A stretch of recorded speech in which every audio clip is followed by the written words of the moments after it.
बीते एक हफ्ते में पूरी दुनिया में कोरोना के सबसे ज्यादा मामले भारत में आए हैं। आंकड़ों की बात करें तो पिछले एक हफ्ते में दुनिया का कोरोना से संक्रमित लगभग हर चौथा शख्स भारतीय है। पिछले 7 दिनों में दुनिया में कोरोना के 51,57,000 से ज्यादा मामले सामने आए, जिसमें लगभग 24% मामले भारत के हैं। ऐसे में कोरोना वैक्सीन की कमी ने मुश्किलें और बढ़ा दी हैं। दरअसल भारत में इन दिनों वैक्सीन निर्माण पर बड़ा असर पड़ा है और इसकी वजह है कच्चे माल के निर्यात पर रोक लगाई जाना, जो कि अमेरिका और यूरोपीय देशों ने लगाई है। अगर ये रोक हटा ली जाए तो 50% तक वैक्सीन का उत्पादन बढ़ाया जा सकता है। यह कहना गलत नहीं होगा कि जबकि भारतीय कंपनियां वैक्सीन उत्पादन की रफ्तार तेज कर देश और दुनिया भर में कोरोना वायरस वैक्सीन की उपलब्धता बढ़ाने के प्रयासों में जुटी हैं, वहीं अमेरिका और यूरोपीय देशों की ऐसी सोच नहीं है। उन्होंने वैक्सीन निर्माण के लिए जरूरी कच्चे माल के निर्यात पर रोक लगा दी है। इसके कारण भारतीय कंपनियों का उत्पादन प्रभावित हो रहा है। भारत में अमेरिका और जर्मनी से कोविड वैक्सीन के लिए कच्चा माल आता है। फिलहाल उन देशों में ही कच्चे माल की मांग ज्यादा है, इसलिए उन्होंने निर्यात पर प्रतिबंध लगा दिया है।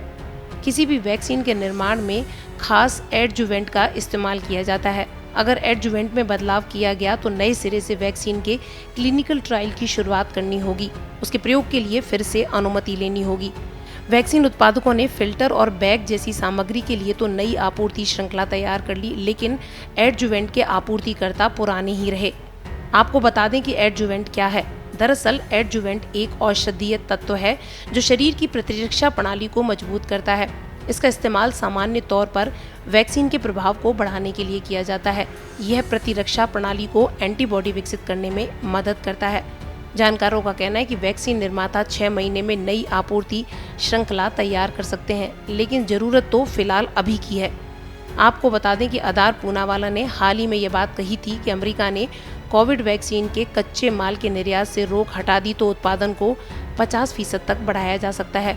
पिछले दिनों सीरम इंस्टीट्यूट ऑफ इंडिया के मुख्य कार्यकारी अधिकारी पूनावाला ने यह कहा था कि एडजुवेंट जैसे कच्चे माल की आपूर्ति नहीं होने के कारण कोवैक्स कार्यक्रम भी प्रभावित हो रहा है।